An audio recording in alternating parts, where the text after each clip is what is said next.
Cambur Pintón no pensamos en la fruta, sino en el instrumento musical. El cuatro es clave en nuestra cultura, pero también en la cultura musical.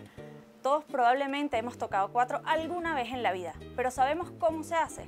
Hoy, Claudio Lascano, luthier, docente y músico, nos enseña a hacer uno. Señor Lascano, gracias por recibirnos en su taller. A usted. Cuéntanos, ¿cómo se inventó el cuatro? Bueno, el cuatro nace en el siglo XVI, en el territorio que ahora se llama, por donde estamos, en Venezuela, y nace a raíz del arribo del tercer viaje de Colón a nuestras tierras, con tres instrumentos, los tres instrumentos más importantes del siglo XV y ya para el siglo XVI, llegando al siglo XVI, que son el laúd, la vihuela y la guitarra renacentista para ese momento, que es este instrumento que tenemos aquí. Esta es una reproducción que yo hice hace 2 años, un instrumento de 4 órdenes y con una figura, como ven, muy similar a lo que es nuestro cuatro actual, y la afinación que declara precisamente cuáles son los orígenes de este instrumento, que es el cuatro nacional, que nació aproximadamente a mediados del siglo XVI. O sea que la historia del cuatro en Venezuela es mucho más amplia quizá de lo que la gente puede pensar. ¿Cuántos tipos de cuatro hay en el país? Bueno, tenemos, a nivel de afinación, tenemos 9 tipos de afinaciones, ¿no?, que están contenidas en 6 cuerpos distintos de cuatro.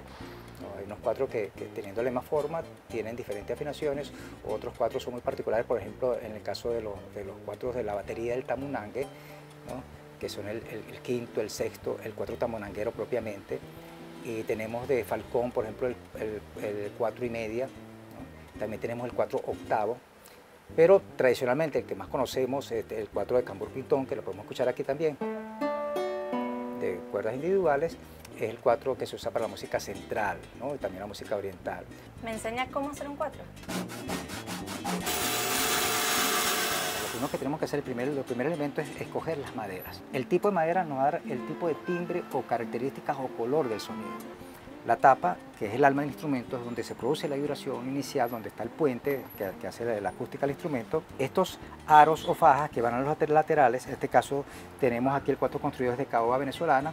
Aquí tengo una madera excelente también, que es un palisandro de la India. Pero esta es una madera recta, ¿cómo logramos esta curva? Parte del arte está en determinar el espesor de ella.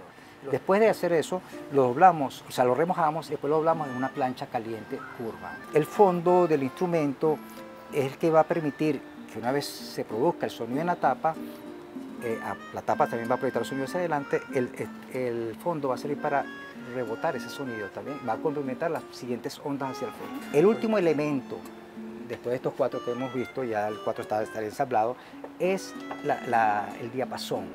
Esto va a complementar las 5 grandes partes del instrumento, sobre las cuales ya una vez ensamblado se requiere colocar los trastes, tallar el instrumento, después colocar el barniz. Señor Lascano, ya sé cómo hacer un cuatro, ahora me falta aprender a tocarlo.